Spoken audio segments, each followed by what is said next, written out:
To have victory, there must be defeat, and video games are no different. I wouldn't say I'm very good at video games, and so I'd say I'm quite the master at defeat, and so I know how important a good death system is to a game. One that punishes the player but doesn't make them quite quit the game out of frustration. There have been various iterations of dying in video games. The first being the restart, where if you die, that's it. You have to start all over again. The next now popularized checkpoint method, where if you die, just in a second you'll pop back up at the previous save or rest point, with only menial progress lost. There's then the branching of this method, which I dubbed the Goku method, where when you die you have a chance to upgrade your character to be stronger in subsequent runs.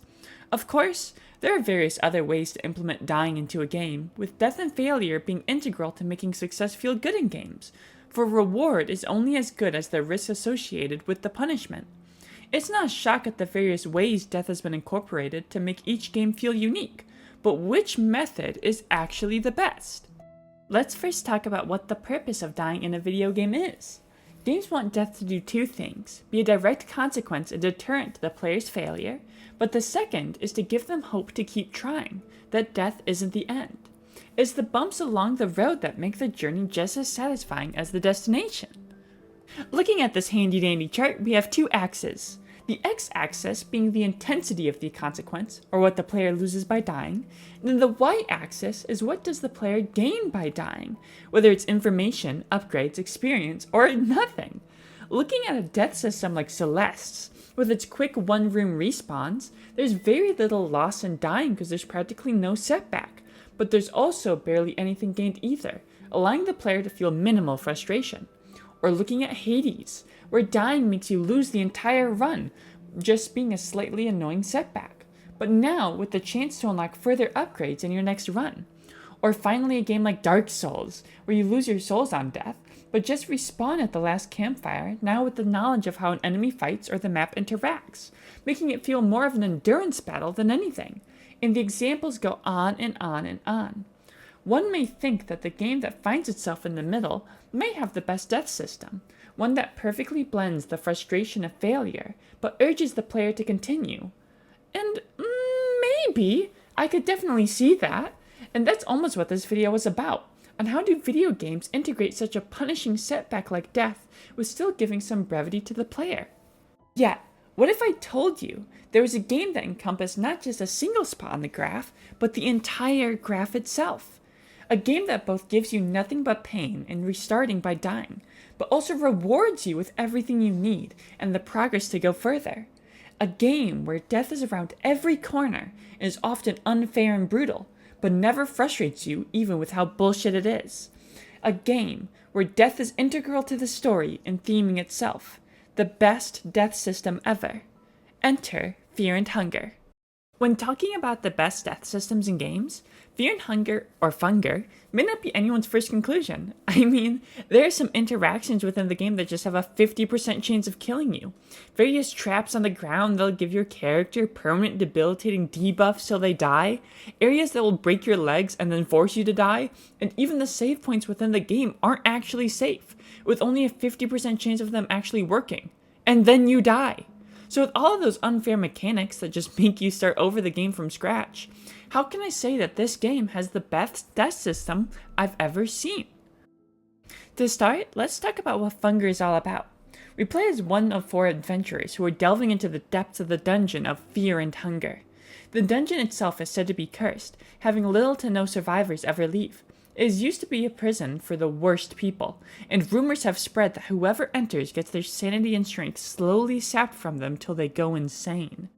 Our 4 main characters are all going to find a man of the name Lagarde, but understand that this task is mostly a death wish, that there is a very slim to null chance that they'll make it out, but continue for their own motivations. The entire point of the game is that you won't survive, not even the characters think they will. You're not supposed to leave alive from this cursed place. This is set brilliantly, where within the first screen of the game, where there'd often be tutorials or introductions, is nothing. As you're just getting your bearings, figuring out controls, if you stick around too long, rabid dogs will come and try to kill you immediately. It is a grim lesson, where your first death is often only a minute into playing. What is often in games a safe zone is anything but in Fear and Hunger, showing how this game bends the box and assumptions the player makes by just playing a video game. You often play a game to win. Funger actively wants you to lose. The mechanics in the game are also never really explained. You just check the menu and it appears above your head that you have erotophobia, and you're just supposed to figure out what that means, or how you're supposed to heal anal bleeding. It is extremely hands-off to give you the same impression as your character going into this dungeon. Utter incompetence at the monumental task ahead. You're supposed to blindly figure out what paths work best, and what items or medicines do. That's because the game itself is based on the principle of trial and error. Through repeated deaths and setbacks, you slowly figure out what's the best way to handle the game. The first time you step on a rusty nail and get a limb infection, and then have to chop off your own leg, leading you to no longer able to sprint, is miserable. But now you know what to look for. So when you come across one the next time you're traveling, the game makes you feel clever and smart as you sidestep it like a genius, a trap the more foolish previous you would have. And then 20 minutes later on the way back, you step right back onto it because it slipped your mind and only have yourself to blame. It's an intoxicating cycle of dying to some unknowable force, while trying to outsmart the game and overcome it. Your mind state eventually gets to a point where you're no longer fighting against the enemies within the dungeon, but the game itself, where you're trying to beat the unbeatable. This makes each death, instead of making the player filled with dread like the dungeon wants, be filled with vigor to go even further and better the next time. This game is rigged against you, but the best victories are those that have a slim chance of happening. It always feels great to beat something that was purposely made to break you. The death system is able to create this mindset because it breaks all rules that are previously set by games before it. The most notable is with the coin flip system.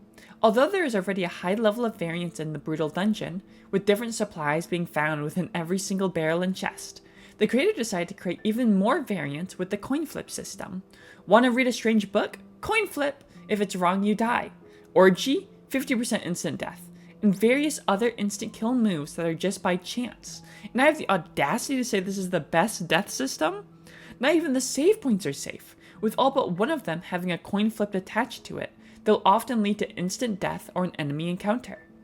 Often in video games, the most frustrating deaths are the ones that are out of your control, those that you deem unfair. This isn't a knowledge gap, but simply a luck gap, something completely out of your control, and that should be frustrating. It's one of the hardest things to do in a death-centered game, is making sure that each death feels meaningful. If I'm 50 deaths deep into a Dark Souls boss, and he hits me with an undodgeable move, I'm uninstalling and choosing my peace. So why doesn't the same philosophy of bullshit deaths apply to Funger? Well, as I stated, the game itself is all about trial and error, which can be especially frustrating if you try something and it doesn't work out well, and you now have to do this insanely long run back. Looking at you, Bilewater. Fear and Hunger is different. Although the average playtime to beat it in the first time is around 15 hours, your save file will only be about 2 hours long. The run back is the entire game itself because of how incredibly short it is. Because of that, people sometimes compare it to a roguelike, where each time you die, it's often better to restart, start fresh again, but instead of upgrading your character, you're upgrading your knowledge about how the game functions. However, a roguelike doesn't quite fit. I'd rather call it a speedrunning game. You start to learn routes, how to defeat enemies quickly or dodge them, how to travel while using the least amount of items. The dungeon is brutal, but over and over you almost design your own path to victory, getting faster and faster and further each time. The more you play, death is no longer a deterrence. It's a way to try again from the beginning and do even better. It turned out to be the most annoying part of trial and error, being error, to the best part of the game. It turns dying into an experience, and not just a mechanic. Whenever you die, it proves 3 things. The first is that this game is insanely hard, and that there's only a slim path to victory that once achieved will feel like euphoria. The second is that you'll never know what's in the dungeon. Every death is knowledge gained of how to better yourself in the next run. And the third is that death is to not be feared. If there's even a slim chance of winning, never be afraid, for victory is achievable. That's why it's the best death system at the end of the day. It fully encompasses all the feelings that death gives, the unfairness and brutality of it, while incorporating it into the world building as a core theme, and dangling the reward of winning through it constantly trying to best the game, with every run making victory and freedom taste even better and become more tangible. It's beautiful. I'm not saying every game should do what Fear and Hunger does. The game itself is built around its death mechanic. Every component from its length to OST to magic system is all built around the player losing. And, without getting into spoiler territory, once the death system has been conquered and you finally get your perfect route, it gets flipped on its head completely, realizing that victory was always leading to death in the end. It is one of my favorite twists in video games ever. If you haven't played it, now's the time. It is agony, it is torture, yet it is a sweet relief and proof that the unbeatable is always beatable. Not even death can get in your way. Thank you for watching. You should subscribe and follow my Twitter down below. We're making more and more videos. It's the year of the comophobe.